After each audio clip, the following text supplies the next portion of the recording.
आज बनवला होता एक पुलाव. अगदी मोजक्या साहित्यात बनतो, बनवायला खूप सोपा आहे आणि टेस्टला तर कमालच लागतो म्हणा. पुलाव कुकरमध्येच बनवणार होते, त्यामुळे ना कुकरमध्ये तेल गरम करायला ठेवलं. तेल गरम झाल्यावर त्यात थोडी हळद आणि अगदी थोडं लाल तिखट टाकलं आणि उकळलेली जी अंडी होती ना, ती ह्या तेलामध्ये आता चांगली फ्राय करून घ्यायची.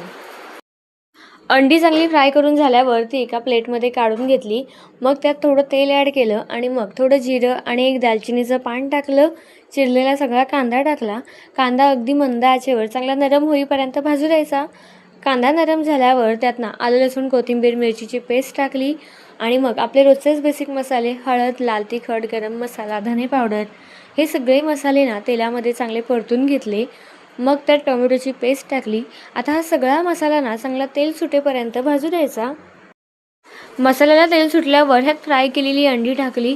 स्वच्छ धुतलेले तांदूळ टाकले. जेवढे तांदूळ घेतले होते त्यानुसार ह्यात पाणी ॲड केलं.